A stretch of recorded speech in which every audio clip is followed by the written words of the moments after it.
Poet yoga सेंटरचे गुरु Vishnu मंदिरजी, PhD teacher, माझे परमपूज्य आई वडील, माझी प्रिय पत्नी प्रीती, माता ऋषिकेश, सरिता सिस्टर, देशमुख गुरुजी ज्यांनी जागा दिली, डॉक्टर पटवर्धन आज ते उत्तर काशीहून काल रात्री आले आणि आज सकाळी आले आणि या रविवारी तुम्ही सगळे जमलेले आहात. आपला सेकंड लास्ट सेशन.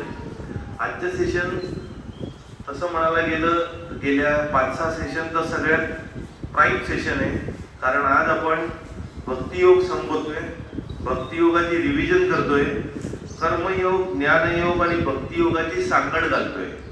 त्यामुळे सेशन तुम्हाला थोडासा लांब वाटला एक 10 मिनिटांनी तरी तो खूप महत्वाचा आहे, कारण का सगळ्याची आपण जोडणी करणार आहोत. शेवटी हे जे 7 श्लोक आहेत त्याच्यात कर्मयोग, भक्तियोग, ज्ञानयोग एकत्र होत आहेत.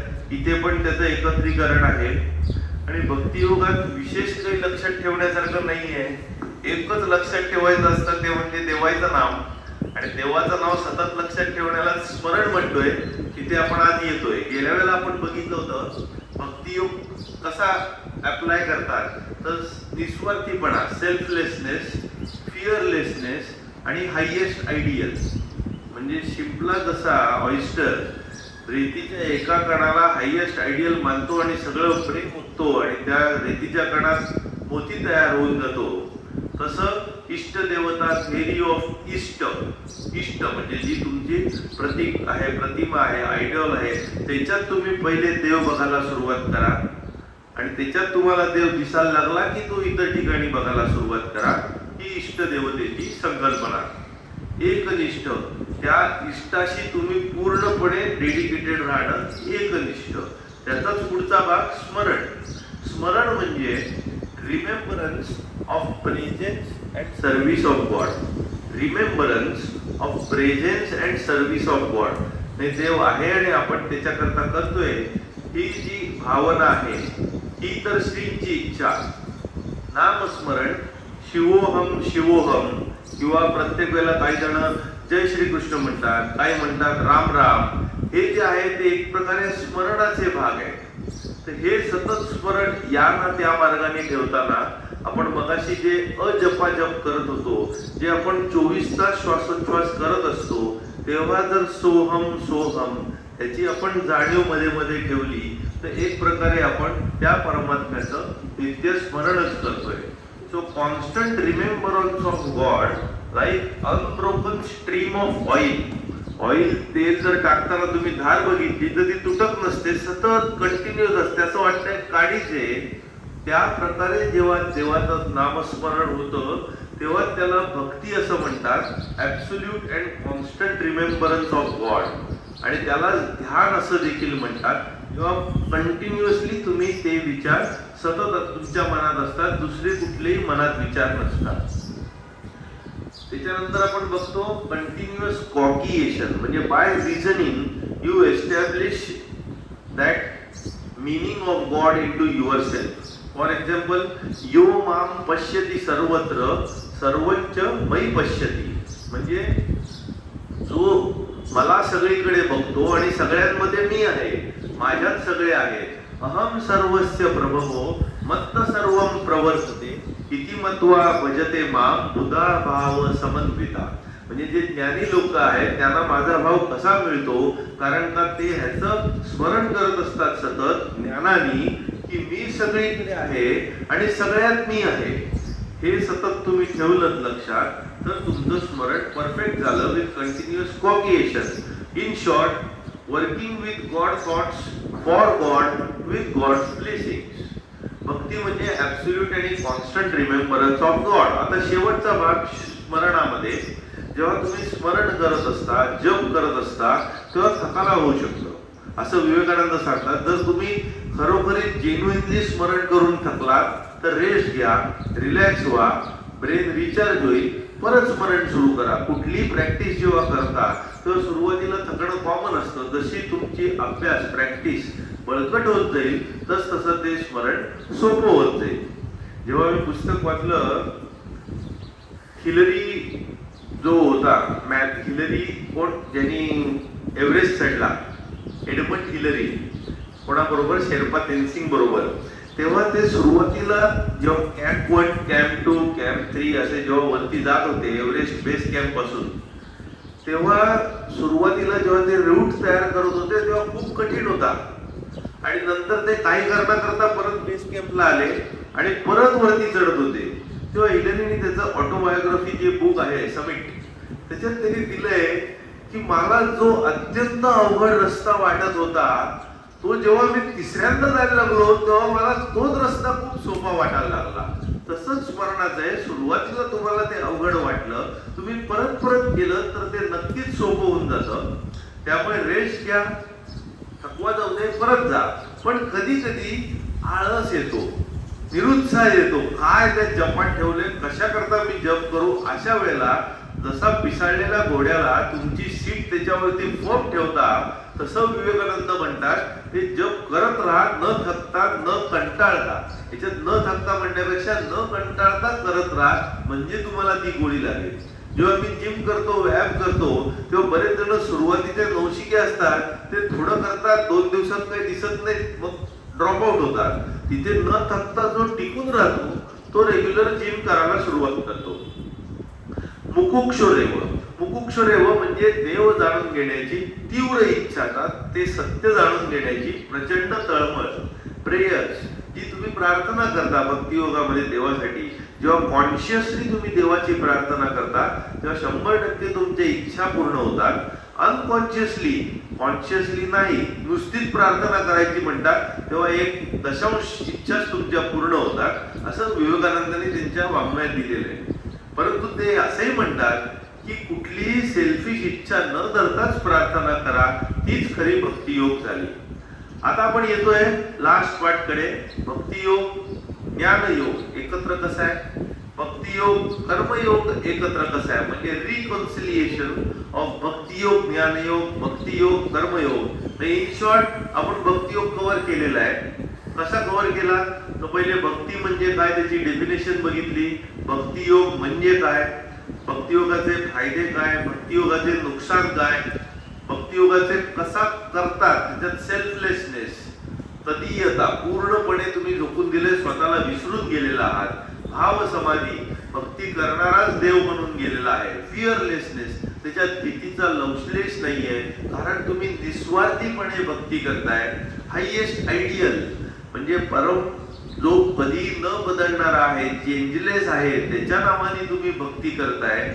आणि स्मरण, जे आता आपण बघितलं, कंटिन्युअस स्मरण कसं करावं, त्या स्मरणाने तुम्ही भक्तियोग कंप्लीट करता. आता भक्तियोग आणि ज्ञानयोग हे एकमेकांशी कसे जुडलेले ते आपण आधी घेतलेलं आहे, त्याची रिव्हिजनच आहे असं आपण समजूया. 4-5 पॉइंट आहेत.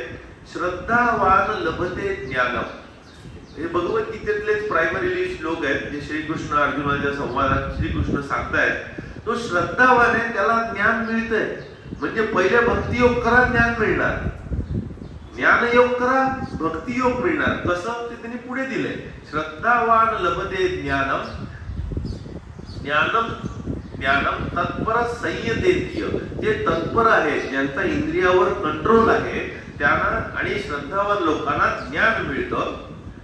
पुढे ज्ञानम लब्ध्वा परा शांती अचिरेणादि गच्छति, जेव्हा तुम्हाला ज्ञान मिळतं तेव्हा तुम्हाला परम शांती मिळते, लवकरात लवकर, शॉर्टकट. म्हणजे श्रद्धा ठेवणं हा शॉर्टकटचा भाग आहे, तुम्हाला ज्ञान पण मिळतं, शांती पण मिळून जाते.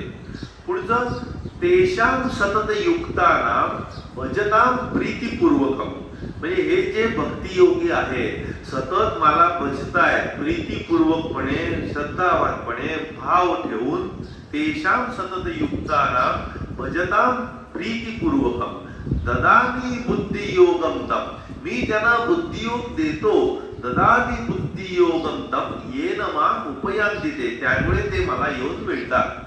म्हणजे तुम्ही भक्तियोग करा, मी बुद्धियोग देतो, तुम्ही श्रद्धा ठेवा, तुम्हाला ज्ञान मिळतं. आता ही गोष्ट झाली भक्तियोगातून ज्ञानयोगाकडे जाण्याची. आता आपण रिव्हर्स बघूया, ज्ञानयोगातून भक्तियोगात कसं.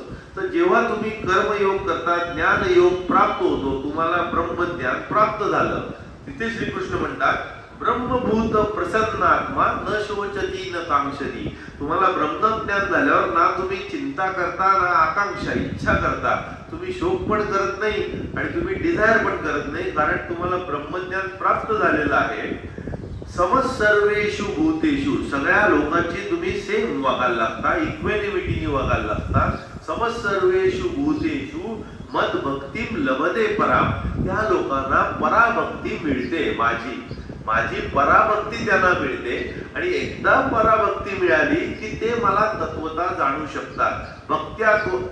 भक्त्या माम अभिजानाति यावन्नश्चास्मि तत्वतः ततो माम तत्वतो ज्ञात्वा विशते तदनंतरम.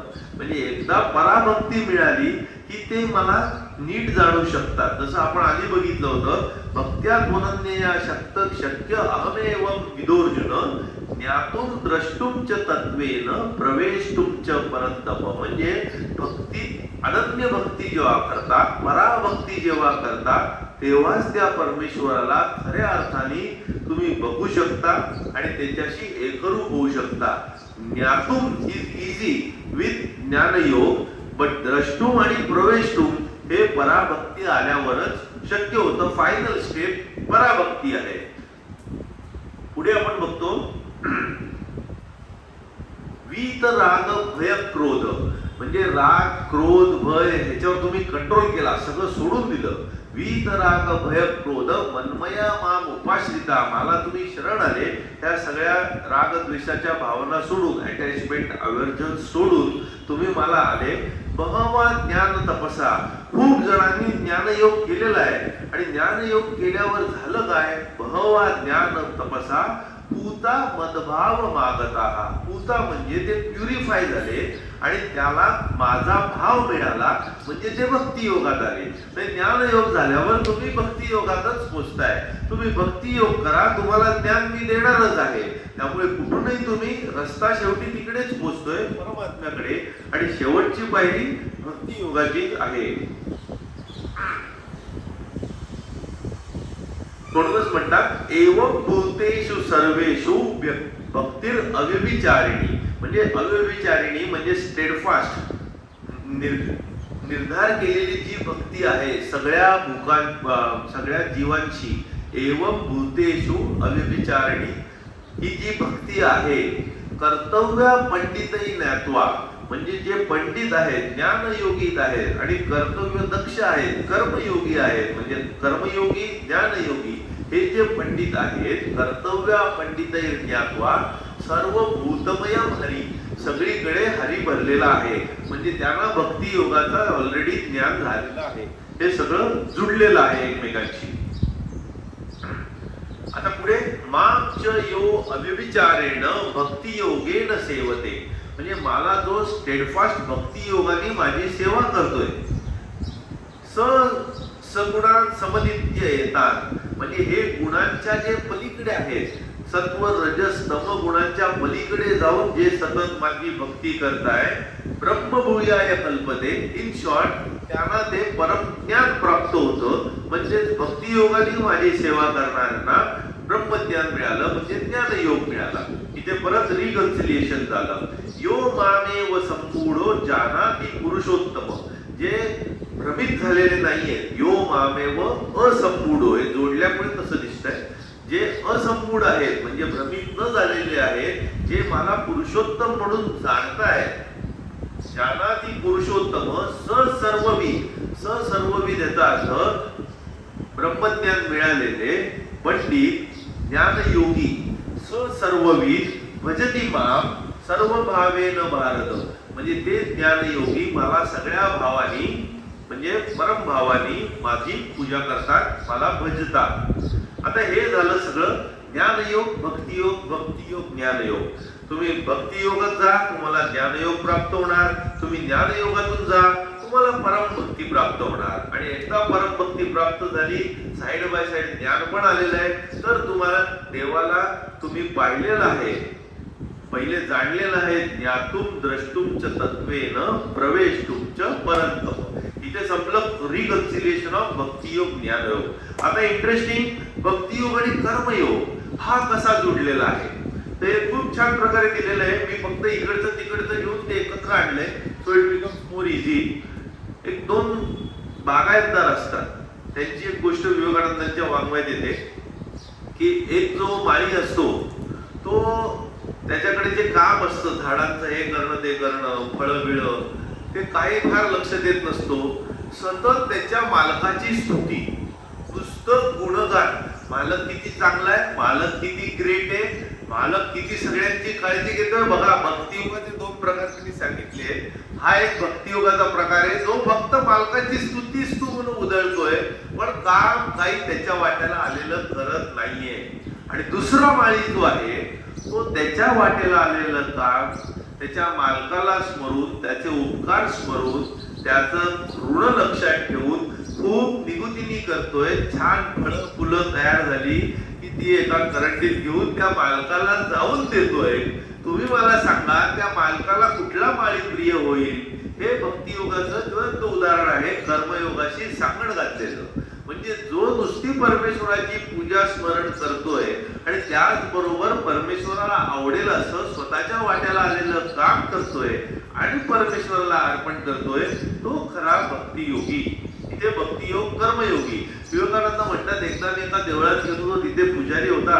परत मला त्यांनी ज्ञान सांगितलं तितक्यात कोणतरी एक अस्पृश्य आला आणि त्याने हात लावला. अरे तू दूर हो दूर हो. म्हणतो हा कसला भक्तियोगी जो फक्त बोलतोय सगळ्यांची सारखं सारखं बघा आणि मला हात लावलेला पण चालणार नाही असं कसं चालेल? जे देवळाचे दरवाजे विवेकानंदांनी दिले की एवढे लाखो रुपये तुम्ही देवळाचे दरवाजे उघडताय बंद करताय, देव झोपतोय, आता खातोय, आता हे करतोय ते करतोय आणि बाहेर जिवंत देव उपाशी आहे, त्याला खायला दर नाहीये, हा भक्तियोग नाही होत. मग पुढे त्यांनी दिले, आता भगवद्गीतेतल्या श्लोकांची उदाहरणं बघूया आपण. लभन्ते ब्रह्मनिर्वाणम, म्हणजे एकदा ब्रह्मनिर्वाण भक्तियोग झाला, ज्ञानयोग झाला आणि तुम्हाला ब्रह्मनिर्वाण झालं. लभन्ते ब्रह्मनिर्वाणम ऋषय क्षीण कल्मषा, म्हणजे ज्या ऋषींना भक्तियोग ज्ञानयोगाने ब्रह्मनिर्वाण झालं त्यांची सगळी पाप क्षीण झाली, धुतली गेली. पुढे काय करतात ते? छिन्न द्वैधा यथास्मानम, त्यांची ड्युअलिटी ब्रेक झाली. छिन्न द्वैधा, द्विधा जे ड्युअलिटी आहे ती छिन्न झालेली आहे. यथात्मानम म्हणजे शरीर मन आणि बुद्धी याच्यावर कंट्रोल आलेला आहे, ते यथात्मा झालेलं आहे. छिन्न द्वैधा यथात्मानम सर्वभूत हिते रता, सगळ्या भूतांच्या हितासाठी ते झटाला लागतात. म्हणजेच भक्तियोग ज्ञानयोग प्राप्त झाला, शेवटी तुम्ही कर्मयोगातच येता. संनियम्येंद्रिय ग्राम सर्वत्र समबुद्धय, तुमचं शरीर मन बुद्धी याच्यावरती कंट्रोल आला, सगळीकडे समबुद्धीने तुम्ही बघायला लागला. ते प्राप्नुवंती मामेव, म्हणजे मी त्यांना प्राप्त झाल्यावर सर्वभूत हिते रता, ते परत सगळ्या भूतांच्या हितासाठी झटाला लागतात. मयी सर्वाणी कर्माणी, आता आपण वेगळ्या डायरेक्शन मध्ये कर्मयोग आणि भक्तियोग ज्ञानयोग याची सांगड घालतोय. मयी सर्वाणी कर्माणी संन्यस्याध्यात्मचेतसा, सगळी कर्म मला अर्पण कर आणि निष्ठापूर्ण माझ्यासाठी ठेव. निराशी निर्ममो भूत्वा, म्हणजे कुठली अपेक्षा न ठेवता हे माझं हे तुझं अशी ओनरशिप न ठेवता निराशी निर्ममो भूत्वा युद्धस्य विगत ज्वर, युद्धाला लाग म्हणजे कामाला लाग, कर्मयोगाला लाग. विगत ज्वर म्हणजे मान अपमान माझं तुझं इगो ठेवू नको, त्याचा ताप जो आहे ज्वर आहे तो सगळा सोडून दे. युद्धस्य विगत ज्वर. तस्मात् सर्वेषु कालेषु माम अनुस्मर युद्धच, त्यामुळे सगळ्या वेळेला माझं नामस्मरण करून भक्तियोगाचं स्मरण करून काय कर, नुसतं काम करू नको. श्रीकृष्ण म्हणतात युद्ध कर. माम अनुस्मर युद्धच मय्यर्पित मनोबुद्धी, माझला मन बुद्धी सगळं अर्पण कर. मामे वैश्यस्य संशय, म्हणजे मलाच येऊन भेटणार यात संशयच नाही. आता हे झालं भक्तियोग कर्मयोग ज्ञानयोग, थोडीफार आपण सांगड घातली. आता लास्ट 2 पॉइंट आहेत ते आपण पूर्वी केलेले आहेत आणि मग आपण घेतोय लास्ट पार्ट. भक्ताच्या काय डेफिनेशन आहेत किंवा कॅरेक्टर काय, भक्त कोणाला म्हणायचं, आणि त्याच्यात भक्तियोग ज्ञानयोग कर्मयोग एकत्र होऊन जातो. तर आता इकडे बघूया, be a witness. Be a witness म्हणजे डोंट सीक गॉड, परमेश्वराला शोधत बसू नका, परमेश्वराला बघा, तो सगळीकडे अनंत रूपात आहे, तुम्ही फक्त बघायला शिका. म्हणून श्रीकृष्ण खूप छान पद्धतीने सांगतात, यद यद विभूती मत्सत्वम, म्हणजे जेव्हा कधी तुम्हाला काहीतरी ग्रेट गोष्टी दिसायला लागतील, यद यद विभूती मत्सत्वम श्रीमद ऊर्जितमेव वा, great acts of love, great act of sacrifice, great acts of valour, या जेव्हा जेव्हा दिसतील तेव्हा समजा त्या माझ्यातूनच येत आहेत. यद यद विभूती मत्सत्वम श्रीमद ऊर्जितमेव वा तत्तदेवावगच्छत्वम, तेव्हा नेहमीच समजा मम तेजोश संभवत, माझ्या तेजातूनच त्या गोष्टी घडलेल्या आहेत. म्हणजे तुम्हाला जे काही चांगलं सुंदर सत्यम सुंदर शिवम जे दिसतंय ते माझाच तेजाचा अंश आहे, त्यांनी घडतंय. So be a witness and don't just keep seeking for God. आणि सज्जन संगती, याच्याबद्दल आपण कर्मयोगात पण बघितलेलं होतं. सज्जनांची संगती तुमच्या मनात निर्मोहत्व तयार करतं, निश्चल तत्व तयार करतं आणि परमेश्वराला भेटणं सोपं होऊन जातं. पंचमहायज्ञ म्हणून एक दिलेलं आहे त्यांनी भक्ती योगामध्ये. पंचमहायज्ञ म्हणजे 5 जणांना तुम्ही ग्रॅटिट्यूड सॅक्रिफाईस देता, अन्नाचं म्हणा, पाण्याचं म्हणा, तुमच्या हॉस्पिटॅलिटी म्हणजे सेवेचं म्हणा किंवा वेद वाचून म्हणा. तर पंचमहायज्ञ म्हणजे एक देवयज्ञ आहे, दुसरं पितृयज्ञ आहे, तिसरं भूतयज्ञ आहे, मनुष्य यज्ञ आहे आणि ऋषी यज्ञ आहे. देवयज्ञ म्हणजे देवाला, सेलेस्टियल गॉड्स. दुसरं पितृयज्ञ जे तुमचे नातेवाईक आटपलेले आहेत, गेलेले आहेत किंवा इतर जे गेलेले आहेत डिपार्टेड सोल्स. भूतयज्ञ म्हणजे या पृथ्वी तलावरचे जे कोणी जिवंत प्राणी आहेत, लिव्हिंग बीइंग्स. मनुष्ययज्ञ म्हणजे सगळी मनुष्य जात. आणि ऋषी किंवा ब्रह्मयज्ञ म्हणजे recitation of Veda or scriptures. तर हे एक प्रकारचे ग्रॅटिट्यूड अर्पण करण्याचे मार्ग आहेत. म्हणजे जेव्हा जेव्हा तुम्ही कराल तेव्हा तुमच्या भावना सगळ्यांपर्यंत पोहोचू दे. बौद्ध धर्मात मिठा भावना म्हणून एक प्रकार आहे. त्या मिठा भावनामध्ये तुम्ही शांत होऊन डोळे मिटून पहिले विचार करता की सगळीकडे चांगलं होऊ दे. म्हणजे सर्वेषां सुखिनर्भवतु, सर्वेषां शांतिर्भवतु, सर्वेषां पूर्णं भवतु, सर्वेषां मंगलं भवतु. ओम शांती शांती शांती. यानी तुम्ही पहिले सगळ्या चांगल्या भावना पसरवतात. बौद्ध धर्मातल्या मिठा भावनामध्ये 2-4 स्टेजेस आहेत. पहिली तुम्ही शांत करून सगळीकडे प्रेम लागू दे, सगळीकडे प्रेम पसरू दे. मग पहिले तुम्ही तुमचे जे सगळ्यात जवळचे त्यांच्यापर्यंत प्रेम पोचू दे असं म्हणता. नंतर तुम्ही म्हणता जे तुमच्या जवळचे नाहीये, दूरचे, तुम्ही ज्यांना ओळखत नाही त्यांच्यापर्यंत प्रेम पोचू दे म्हणता. नंतर तुम्ही म्हणता जे तुम्हाला आवडत नाही त्यांच्यापर्यंत पण प्रेम पोचू दे. तुमच्या जवळच्या एरियात पोचू दे, तुमच्या देशात पोचू दे, जगभरात पोचू दे. असं करत करत तुम्ही त्याची व्याप्ती वाढवत जाता. आता आपण लास्ट पार्ट वर येऊया. भक्ताची कॅरेक्टर्स काय. ही भक्ताची कॅरेक्टर जी भगवद्गीतेतल्या भक्ती योगाच्या अध्यायात त्यांनी सोबत दिलेली आहे, ती जर नीट बघितली तर लक्षात येतं हे भक्ताची कॅरेक्टर नाही आहे. ही भक्ती योगी, ज्ञानयोगी आणि कर्मयोगीची पण कॅरेक्टर आहे. In short they are integrated. जेव्हा तुम्ही भक्त बनला तेव्हा तुमच्याकडे ज्ञानयोग आलेला आहे, तेव्हा तुम्ही कर्मयोगी झालेला आहात. मग अशा वेळेला ती फक्त भक्ताची कॅरेक्टर राहू शकत नाही. जेव्हा गौणी भक्ती असते, प्रिपरेटरी स्टेज, आणि जेव्हा फायनल स्टेज असते, त्याच्यातला अंतर काय. फायनल स्टेज पराभक्ती तुमच्याकडे आली की तुमच्याकडे पराज्ञान आलेलं आहे आणि तुम्ही कर्मयोगी बनलेलाच आहात.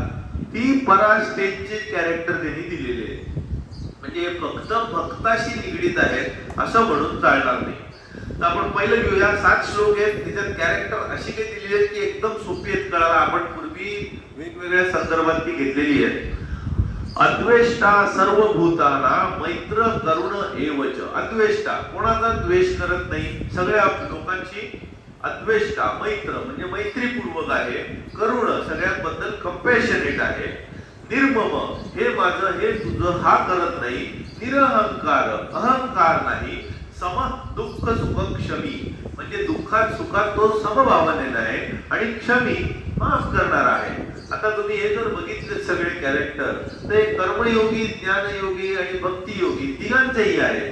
जे अद्वेष्टा आहेत, सगळ्या भूतांना मैत्रीपूर्वक आहेत, कंपॅशनेट आहेत, माझं तुझं न करणारे आहेत, निरहंकार आहेत आणि दुःख सुखात सेम आहेत आणि क्षमाकारक आहेत. पुढे बघूया संतुष्ट, ते कंटेंटेड आहेत. मला अजून काय काय पाहिजे असे नाहीये. सततम योगी, सतत योग भावनेत आहेत, ते सतत डिस्क्रिमिनेटिव्ह आहेत, सतत भक्तीत आहेत किंवा सतत कामात आहेत. भक्ती योगी, ज्ञान योगी किंवा कर्मयोगी. यतात्मा, they have achieved control over their mind, body and intellect. दृढ निश्चय, डिटर्मिनेशन त्यांच्याकडे आहे. मय्यर पिता मनोबुद्धी, आणि त्यांनी मला मन बुद्धी अर्पण केलेला आहे, तो भक्त मला प्रिय आहे, असं श्रीकृष्ण सांगतात. आता पुढचा जो पॉइंट आहे तो इंटरेस्टिंग पॉइंट आहे. आपण आतापर्यंत तो कव्हर केला नव्हता. भक्ताची कॅरेक्टर किंवा ज्ञानयोगी किंवा कर्मयोगाची कॅरेक्टर योगीची. यस्मात् न द्विजते लोक, लोकांनो द्विजते यः. म्हणजे ज्याच्यामुळे लोक डिवचले जात नाही आणि लोकांमुळे तो डिवचला जात नाही, हे कॅरेक्टर आहे. आता हा आहे, पण हा लोकांना काड्या घालतोय आणि चाव्या लावतोय आणि आगी लावतोय, अशातला तो नाहीये. यस्मात् न द्विजते लोक, लोकांनो द्विजते यः. त्यामुळे तो कोणाला त्रास देत नाहीये आणि तो कोणाकडून त्रास करूनही घेत नाहीये. दोन्ही हर्षामर्ष भयोद्वेगही. तो हर्ष किंवा दुःख किंवा भय किंवा उद्वेग म्हणजे हायपर एक्साइटेड नाहीये किंवा एकदम हसतोय एकदम रडतोय असा नाहीये. इमोशनली स्टेबल आहे, त्यांनी मुक्त झालेला आहे, तो मला प्रिय आहे. अनपेक्ष, सुचिर दक्ष, उदासीन, गतव्यत. म्हणजे सुखात दुःखात सगळीकडे तो इमोशनली स्टेबल माइंडेड आहे, कशातही बिघडलेलं नाहीये. सर्वारंभ परित्यागी. हे शिवाजी महाराजांचं एकदम खासियत होती ही तर श्रींची इच्छा. कुठलंही काम करायचं तर डुअरशिप ते स्वतःकडे घ्यायचे नाही, ही तर श्रींची इच्छा. त्यालाच म्हणतात सर्वारंभ परित्यागी. प्रत्येक कामात मी केलं असं न म्हणणं म्हणजे सर्वारंभ परित्यागी. यो मद्भक्त समे प्रिय, तो भक्त मला प्रिय. यो न रुष्यंती नो द्वेष्टी. जो खूप हसून ओव्हर पण होत नाही आणि द्वेष पण करत बसत नाही, शोक करत बसत नाही, इच्छा करत बसत नाही. न शोचती न कांक्षती, शुभाशुभ परित्यागी. चांगलं घडो वाईट घडो तो आपल्या कामाने करत राहतो. म्हणजे जसं त्या शेतकऱ्याची गोष्ट सांगितली, त्याची गाय जाते, नंतर दोन बैल येतात, मुलगा पडतो, फ्रॅक्चर होतं, त्या प्रकारे तो कुठली गोष्ट घडली तरी स्टेबल राहतो. समशत्रूच मित्रेच तथा मानापमानयोः. शत्रूशी मित्राशी तसाच वागतो, मान हो अपमान हो तो तसाच वागत राहतो.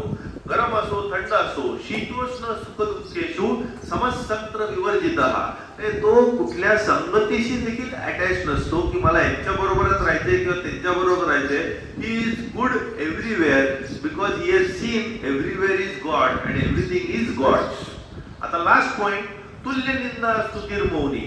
निंदा असो स्तुती असो सगळीकडे सेम आहे. संतुष्टो येन कदाचित. जे काही आहे त्याच्यात तो संतुष्ट आहे.